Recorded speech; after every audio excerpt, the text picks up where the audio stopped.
The camera was already rolling when the world tilted on its axis. One moment, everything was calm, rehearsed smiles, flashing lights, a perfectly controlled public image. And the next, chaos. Erika Kirk was caught completely off guard as whispers turned into screenshots, and screenshots turned into a digital wildfire no one could put out. Fans are shocked tonight. Social media is an absolute meltdown.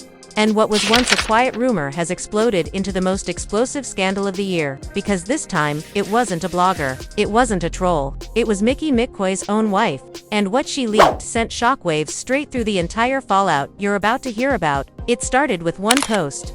Just one. A cryptic caption, a blurry photo, and 3 words that changed everything. She knew everything. Within minutes, theories began flying. Within hours, names were being dragged into the fire. And by sunrise, Erika's phone wouldn't stop buzzing. Friends called, family panicked, publicists scrambled, and in the center of it all, sat Erika blindsided, blindswept, and completely unprepared for the storm that was crashing down on her life. "Why is my name trending?" she reportedly asked, pacing her living room in disbelief. But before anyone could answer her, the leak detonated. Private messages, hidden connections, late-night calls, and a paper trail that tied her, directly or indirectly, into the very fallout she had tried so hard to stay away from. And the most shocking part, according to the leak, Erika wasn't just a bystander. She was positioned as the missing link no one saw coming. Fans are shocked. Emotions ran high across every platform. Some rushed to defend her, others turned instantly. Comment sections became war zones, and behind the scenes, the family was left divided as old wounds reopened and new accusations ripped through relationships that were already hanging by a thread. Then came the voice note. A trembling audio clip, allegedly recorded by Mickey's wife herself, surfaced late that night. In it, a woman's voice quivers with fury and pain. "You all thought this was over. You were wrong. I stayed silent long enough." That single recording poured gasoline on a fire that was already out of control. And Erika, sources say she froze. Completely.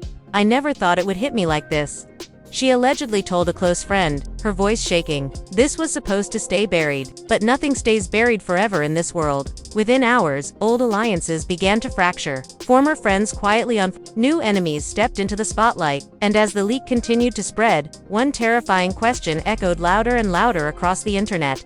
How deep did this really go? Because if Mickey's wife was telling the truth, then everything the public thought they knew about the fallout was wrong, and Erika's role in it, far bigger than anyone ever imagined. The night was still young, the reactions were only beginning, and the truth, whatever it is, was clawing its way to the surface. This wasn't just a scandal anymore. This was war. The morning the leak broke, Erika Kirk woke up to silence that felt too heavy to be normal. Number notifications chimed at first. No calls from her assistant. No frantic group chats lighting up her screen. Just a strange, unsettling quiet that made her chest tighten before she even knew why. She stretched, reached for her phone on the nightstand, and the moment her screen lit up, everything changed. Dozens of missed calls, hundreds of notifications, her name trending, her face already splashed across timelines she hadn't even had the courage to open yet. She whispered her own name under her breath as if seeing it written thousands of times suddenly made it unfamiliar. "What did I do?" she murmured, her voice barely steady as she scrolled. And then she saw it. The post, the screenshots, the caption from McCoy's wife that simply read, "She knew everything." Erika's hands began to shake so badly she almost dropped the phone. She stared at the images in disbelief. Private messages blurred just enough to tease the content but clear enough to ignite the internet's imagination. Familiar type, familiar initials, and a chain of connections that pulled her name straight into the center of a fallout she had sworn had nothing to do with her. Her heart pounded so loud she could hear it in her ears. She tried to call her publicist. No answer. She tried again. Voicemail.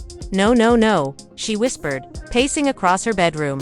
Memories replaying in rapid flashes she had tried for years to forget. Across town, McCoy's wife sat alone at her kitchen table, phone face down, eyes red from hours of crying and rage. The decision to post had not come easily. For months she had carried the weight of what she believed was betrayal in silence. Watching men protect men, watching reputations remain intact while her life crumbled behind closed doors. But last night something inside her finally snapped. The lies felt too heavy, the injustice too loud, and now that the truth was out, there was no pulling it back. "Are you happy now?" her sister asked quietly over the phone. Fear laced into every word. "You just started a war." "No," she replied, her voice steady in a way that surprised even her. "I started the truth."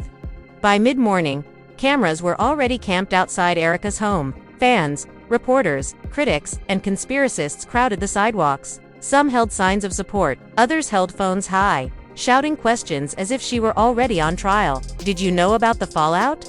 Someone screamed. "Did you help hide it?" Another voice cut through the chaos. Erika remained inside, curtains drawn, lights off, watching shadows move past her windows as panic settled deep in her stomach.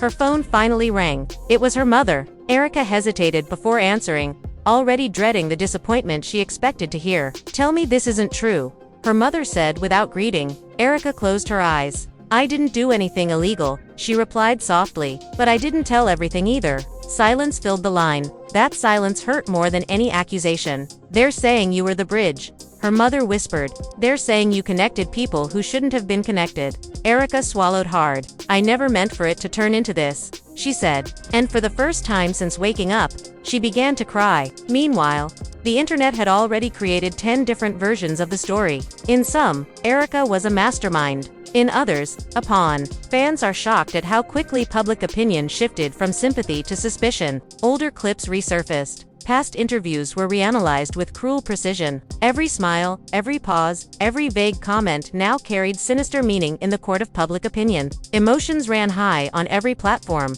Hashtags demanding accountability trended beside hashtags demanding she be left alone. By early afternoon, Mickey himself finally broke his silence. He stood in front of reporters outside his attorney's office, jaw tight, eyes dark with exhaustion. "My family is hurting," he said. "My wife is hurting, and there are things being claimed right now that I strongly dispute." Someone shouted Erika's name from the crowd. His jaw clenched harder. "I will not speak on her today," he said, but the way his eyes flickered for a split second before looking away told a different story. Behind him, his wife watched the broadcast on mute. She didn't need the sound to read his lips. She had read them lie too many times before. Her phone vibrated again and again with messages from strangers calling her brave, delusional, a hero, a homewrecker, a savior, a destroyer. She read none of them. Her war was not with the audience. It was personal. Late that afternoon, a voice note began circulating privately among a small group of insiders. Recorded in the quiet of a moving car, a woman's voice trembled with anger that sounded dangerously close to breaking. "You all let this stay hidden," the voice said. "You told me to stay quiet. You told me I'd ruin my own life if I spoke. But tell me this, whose life was already ruined while you were protecting yours?" The clip ended with a sharp breath and the sound of a door slamming. Within minutes, the audio leaked. When Erika heard the voice note, her knees buckled. She dropped onto the edge of her couch as if the strength had drained straight out of her body. "She promised me she'd never do this," she whispered to herself, though she wasn't sure who she was trying to convince. Memories of late-night calls flooded her mind, whispered conversations, warnings wrapped in friendly concern, promises made in moments of fear. And now here it was, reshaped by rage and released into the world. Her assistant finally called back, voice breathless. "We need to meet immediately," she said. "This is beyond damage control. This is reputational survival." Erika stared at her reflection in the dark TV screen, eyes swollen, makeup streaked. "Do they really think I planned all this?" she asked. "They think you were central," the assistant replied carefully. "They think you knew more than you ever admitted." Erika let out a shaky laugh that held no poorly lit, but unmistakably real. It showed Erika sitting at a small table years earlier, her back straight, her face tense, her hands folded tight as if she were bracing for impact. The date stamp in the corner placed it at the very beginning of the Fallout timeline, and across from her sat a figure whose presence alone sent a new shockwave through the internet. Mickey's wife watched the clip in silence, her breath slow and controlled, her heart pounding so hard it hurt. She had never seen this footage before. No one had, not even during Discovery. "So this is what they hid," she whispered. The video carried no audio at first, just the visual of two people locked in a conversation that looked anything but casual. Erika's head dipped in a slow nod, her jaw clenched, and then the clip ended. Within minutes, a second version appeared, this one with sound. Erika's voice was softer than fans expected, careful, measured. "I don't want anyone hurt," she said in the recording. "But if this comes out now, it destroys more than just reputations." A man's voice replied from off camera, "And if it never comes out?" There was a long pause. "Then the wrong people pay the price," Erika answered. Fans are shocked in a way that felt different this time. This was no longer rumor, no longer screenshots, no longer anonymous implication. This was Erika's own voice, her own hesitation, her own admission of awareness. The internet erupted with a volume that bordered on uncontrollable. Her defenders faltered. Her critics felt vindicated. The narrative lurched into darker territory with terrifying speed. Erika saw the clip while sitting at her kitchen table, coffee untouched, eyes hollow from another sleepless night. When the audio played, her face drained of color. She stared at the screen as if watching a stranger wearing her face. "They said they destroyed that," she whispered. Her phone began ringing instantly. Publicist, lawyer, assistant, friends, who had disappeared days ago now suddenly reappeared in panic. She didn't answer any of them. She simply sat there, frozen in the wreckage of a moment she had once believed safely buried. Mickey arrived at his attorney's office to find a crowd already waiting. Cameras pressed close. Microphones shoved forward. Did Erika help hide the truth? Someone shouted. "Were you part of the deal?"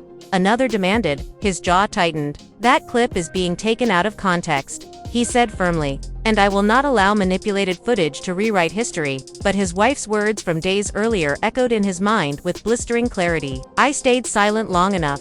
Behind closed doors, the lawyers argued in urgent, hushed tones. "This changes everything," one said. "It shows knowledge before the damage." Another countered. "But it doesn't prove orchestration." Mickey leaned back in his chair, rubbing his temples. "It proves she knew," he said quietly. "And that's all the public needs to decide. She's guilty." Mickey's wife, however, was not satisfied. She released a short statement just hours after the video went viral. "What you are seeing now is only a fraction of what was hidden," she wrote. "I did not speak sooner because I was afraid. But fear is not loyalty, and silence is not innocence." The words hit with surgical precision. Fans are shocked by the calm authority in her tone. Many who had doubted her before now stood firmly behind her. Others accused her of calculated timing. The war of perception only intensified. As the storm swelled outside, Erika finally answered her publicist's call. "We need you to come in," he said without greeting. "This can no longer be managed remotely." She wanted to refuse. She wanted to disappear. But she knew there was nowhere left to hide. When she arrived at the office again that afternoon, the energy was heavier than before. No optimism. No spin. Just crisis. "You told me that footage was destroyed," the publicist said sharply. Erika swallowed. "That's what I was told," she replied. "By who?" he asked. She hesitated for a fraction of a second too long. "By people who mattered at the time," she said quietly. The room went still. In that silence, the full weight of how far this reached finally settled over everyone present. Outside, the crowd was larger than ever. Chants rose and fell. Some demanded truth.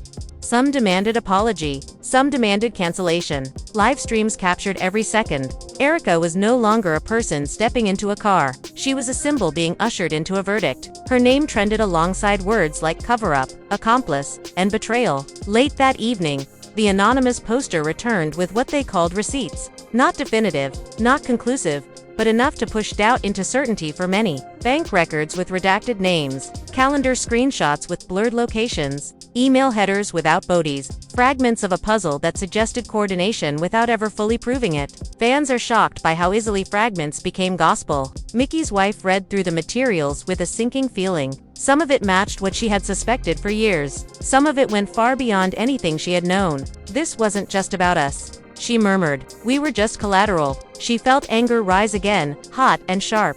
But beneath it lay something colder. Realization. Meanwhile, Erika's inner circle began to collapse. One longtime friend cut ties publicly, posting that she couldn't continue to defend someone who chose silence over integrity. Another leaked private text showing Erika pleading for patience in the early days. The family was left divided, even within Erika's own bloodline. Cousins argued online. An aunt defended her fiercely. A brother refused to comment. Group chats that once held birthday plans now pulsed with accusation and shame. That night, Erika finally broke, not publicly, not on camera, but alone in her bedroom with the lights off and her phone face up on the bed. She rewatched the old video again and again. She listened to her younger voice. She remembered the fear in her chest that day, the promises that had sounded like protection and felt like survival. She whispered into the dark, "I was trying to stop it from getting worse." But the question that haunted her now was unbearable. Had her silence actually made it worse? In Mickey's house, there was no longer shouting, only distance. He sat in his office long after midnight, scrolling through the same headlines over and over with a numb expression. His wife lay awake in another room, staring at the ceiling, her own thoughts now louder than any crowd outside. Two people bound by history, separated by truth, trapped in parallel prisons of their own making. Just as the world began to believe it had seen the worst, a new development stirred quietly in the background. A former staffer, someone who had signed every contract and scheduled every private meeting, had been subpoenaed. The news did not break loudly. It slipped out through legal channels with clinical subtlety. But inside the right circles, it landed like an earthquake. Because this person knew dates, knew locations, knew who was present when no cameras were allowed. Erika learned about the subpoena at 2:43 a.m. from a single-line text sent by an unknown number. "She's been called." Her heart dropped. She knew exactly who they meant. The woman who had stood just out of frame in so many rooms. The woman who had smiled politely and recorded everything. The keeper of the real timeline. For the first time since the leak began, true terror replaced every other emotion in Erika's body. Theories could be spun, clips could be debated, screenshots could be denied. But sworn testimony was something else entirely. Sworn testimony was immutable in a way rumor could never touch. As dawn approached on the third day, the world held its breath without even realizing it. Somewhere in a quiet apartment, a woman who had never been meant to be in the spotlight prepared to finally speak. And when she did, the carefully constructed version of events that had survived for years was about to fracture at the foundation. The fourth day unfolded with a tension so thick it felt like the city itself was holding its breath. News of the subpoena slipped into the public sphere gradually at first, whispered through legal channels, leaked by court insiders, then finally shouted across headlines once someone confirmed it. A former staffer, a silent witness, a keeper of schedules and secrets. Fans are shocked at how quickly speculation turned into certainty as her name, once unknown to the public, began trending alongside Erika and Mickey. Suddenly, the story was no longer about what might have happened. It was about who had proof of what did happen.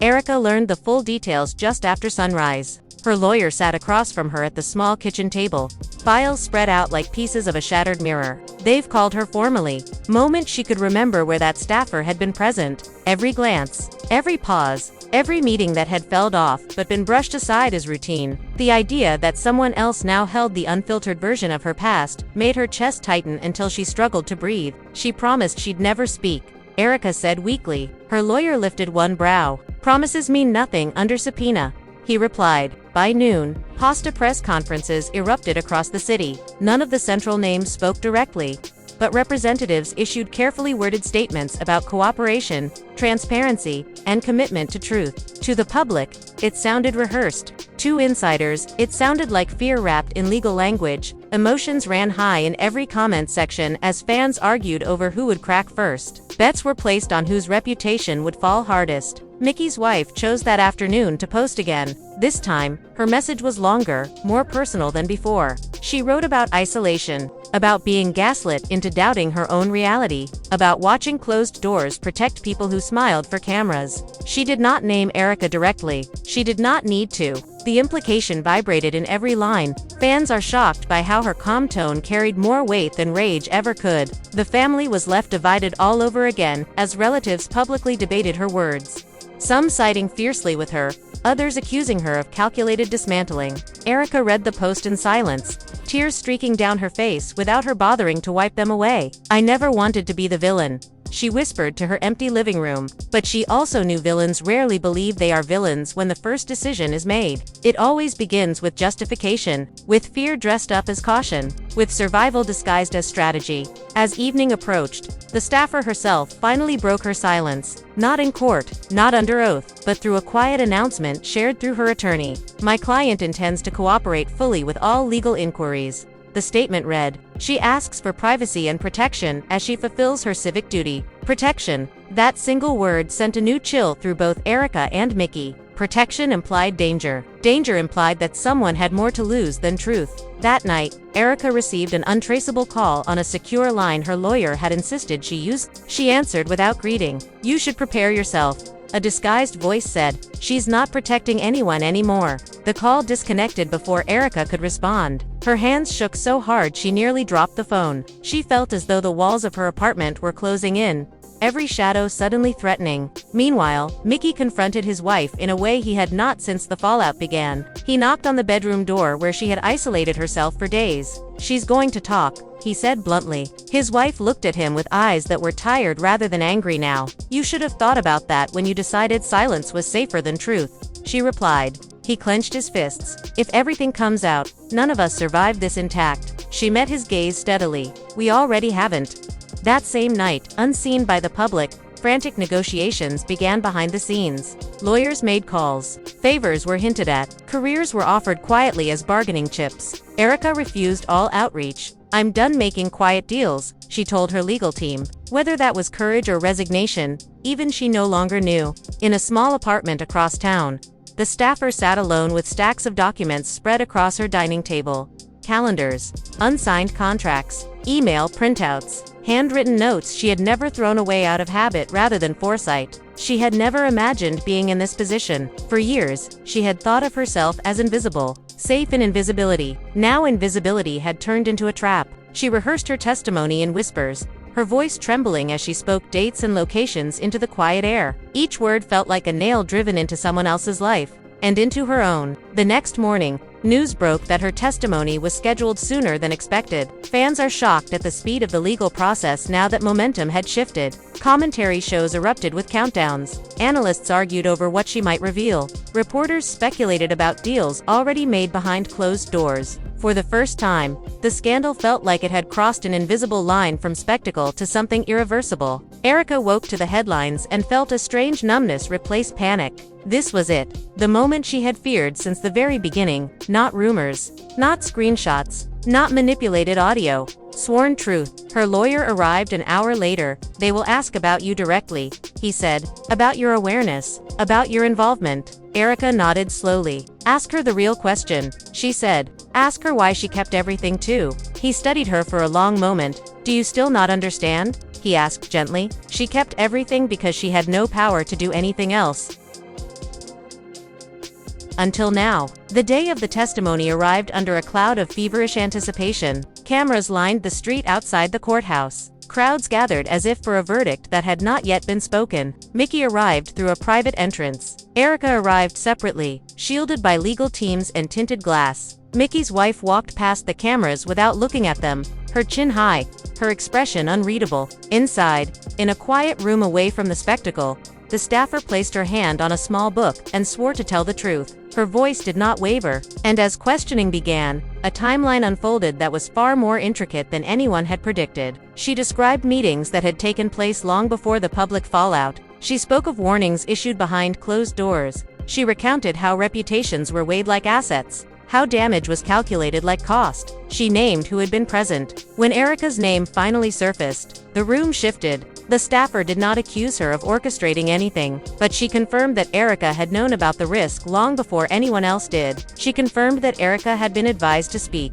She confirmed that Erika had chosen not to. Outside, news raced ahead of the testimony itself. Fragments leaked. Reporters shouted updates into cameras with barely contained urgency. Fans are shocked as the narrative crystallized into something stark and impossible to soften. Erika had not designed the fallout, but she had helped keep it from exploding sooner. Mickey's wife listened to updates with tears streaming silently down her face. Not from victory, from vindication so heavy it hurt. "I wasn't crazy," she whispered. "I wasn't imagining it." She had spent years doubting her own instincts. Now those instincts had been confirmed in a courtroom without her even needing to speak another word. When Erika learned what had been said, she closed her eyes and leaned back against the wall of a courthouse hallway. The truth she had feared had finally taken shape, not as total guilt, not as complete innocence, but as something far more damaging. Complicity born of fear. And as the doors closed behind the staffer at the end of her testimony, the world outside didn't yet realize that the worst part of her story had not even been made public, because there was still one sealed document left to be unsealed, one piece of evidence still being argued over in chambers, a document containing a decision that, once revealed, would not just divide families and fan bases, but permanently redefine who had truly controlled the narrative from the start. You have just witnessed how one decision, one moment of silence,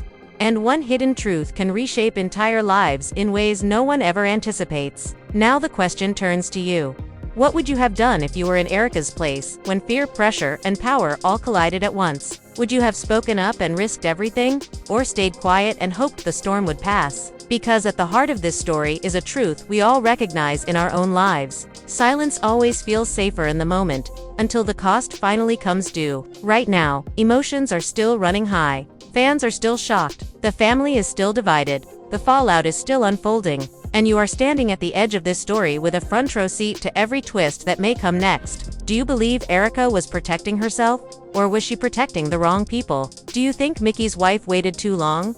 Or was her timing the only way the truth could finally break through? And when the sealed document is finally revealed, whose entrance to avoid the cameras? The room was tense, thick with the buzz of phones and whispered strategy. "We issue a statement tonight," the publicist said. "We deny the most damaging claims, acknowledge limited contact, and emphasize your lack of involvement in the core allegations." Erika shook her head. "They won't believe it," she said. "They already made up their minds." "The public's memory is shorter than you think," he replied, "but only if you move carefully." She folded her arms around herself, suddenly feeling very small in a glass-walled room full of people deciding her fate. Outside, fans gathered again as night fell. Some defended her passionately. Some cursed her. Live streams captured every shadow moving behind the office windows, as if any silhouette might reveal guilt or innocence. Thousands watched in real time as speculation grew wilder by the minute. "She's meeting lawyers," one comment read. "She's being coached on what to say," another insisted.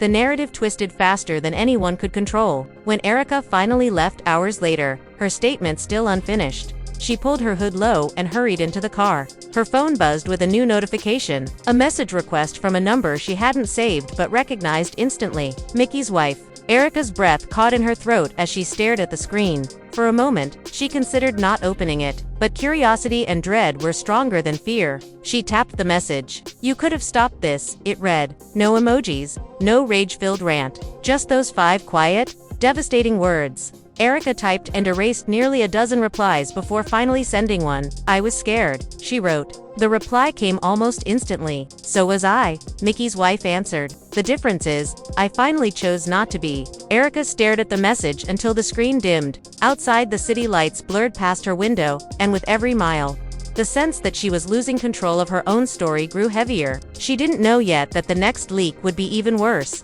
She didn't know that someone else, someone who had been silent far longer than anyone realized, was preparing to step forward. She only knew that the world had turned against her in a single day, and that nothing would ever feel safe again from this moment on. The night after the leak felt endless. Erika barely slept, drifting in and out of shallow dreams where notification sounds chased her through dark hallways and faceless crowds whispered her name with judgment in their voices. Every time she closed her eyes, she saw that message again. "You could have stopped this." She replayed every conversation she had ever had with Mickey's wife. Every warning that had once sounded distant and abstract now roaring in her ears with unbearable clarity. By dawn, her body was exhausted but her mind raced faster than ever. Across town, Mickey's wife sat in the same chair she had barely moved from all night. The house was silent now. No reporters outside, no family nearby, only the low hum of the refrigerator and the weight of everything she had just set into motion. Her phone rested in her lap, screen dark, but she could feel it vibrating even when it wasn't.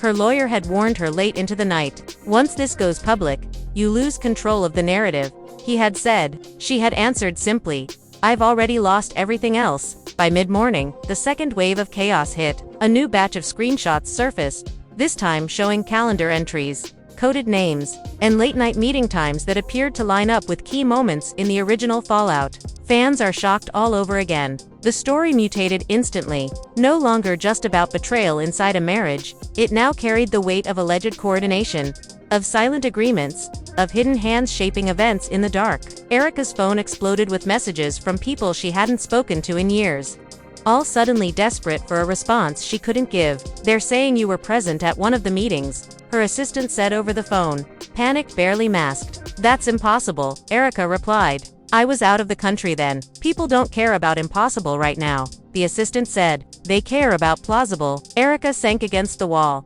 sliding down until she was sitting on the floor in a heap of shock and fury. "This is insane," she whispered. "This is completely insane." In Mickey's house, tension reached a breaking point. He returned late that morning, moving through the front door with eyes hollow and shoulders stiff. His wife stood in the kitchen, arms crossed, waiting. The air between them was electric with unsaid words. "You didn't tell them the whole truth," she said quietly. He didn't answer at first. He loosened his tie, dropped his keys onto the counter, and stared at the floor. "You told your own version," he finally replied. The sound of her laugh was sharp and bitter. "My version only exists because you buried reality under yours," she shot back.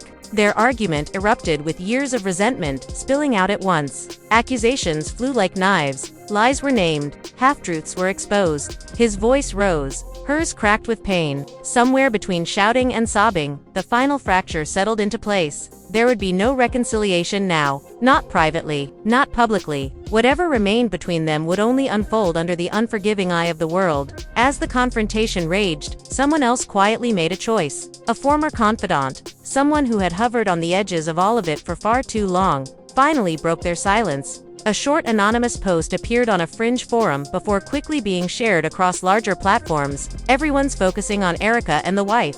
The post read, "But you're all missing the real reason this stayed buried for so long." Within minutes, thousands demanded to know more. Within an hour, the user dropped a single line that shifted the entire direction of the story. Because the fallout wasn't just personal, it was profitable. Emotions ran high as fans exploded with new theories. Was there money involved? Contracts?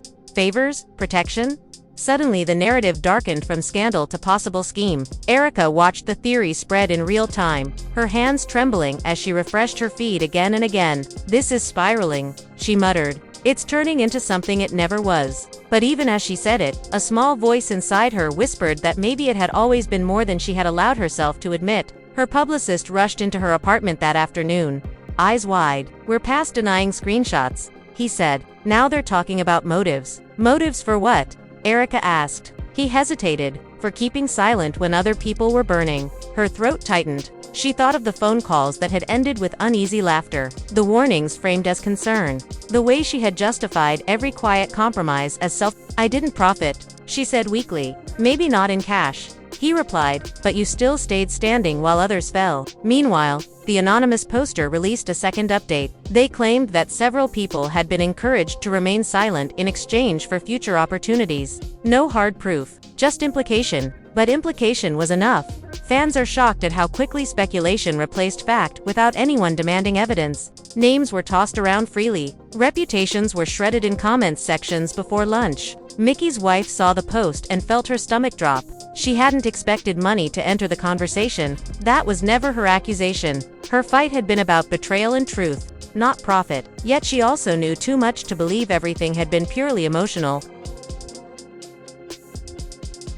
There had always been whispers. Now those whispers were roaring loud enough for everyone to hear. "This is getting dangerous," she told her lawyer that evening. "For me too," he replied. "Especially for you." Late that night, Erika received another message, this time from someone she hadn't heard from in years. Someone who knew too much about the early days. The message was short. "You know they're going to drag the old tape next." Erika's blood ran cold. Her fingers hovered over the screen. "What tape?" she typed. The response took longer this time. "The one you begged me never to mention." Panic surged through her like electricity. She tried calling, straight to voicemail. She tried again. Nothing. Memories slammed into her with brutal force. A room she hadn't thought of in years. A conversation that had ended with shaky promises and mutual fear. She had trusted that silence like a contract written in blood. Now that contract was burning. As dawn approached again, a deep-fake clip began circulating. An audio simulation that sounded disturbingly like Erika discussing keeping things contained. It was clearly manipulated, but the damage was already done before fact-checkers could even label it. Fans are shocked by how real it sounded. Clips were shared millions of times with captions declaring it as proof. Erika stared at the fake audio in disbelief. "That's not me," she sobbed to her assistant. "I never said that. It doesn't matter anymore." The assistant replied quietly, "It feels real to them." From his silent office, Mickey watched the same clip. He recognized the cadence of her speech, the pauses, the inflection, even manipulated. It carried a painful echo of truth. "This is getting out of control," he muttered. "It already was," his lawyer answered. By the end of the second day, Erika's name had become a symbol rather than a person. Symbol of secrecy. Symbol of cowardice. symbol of survival at any cost. Strangers who had never met her spoke of her with absolute certainty. Some prayed for her downfall. Some pleaded for compassion. The family was left divided far beyond the original fracture.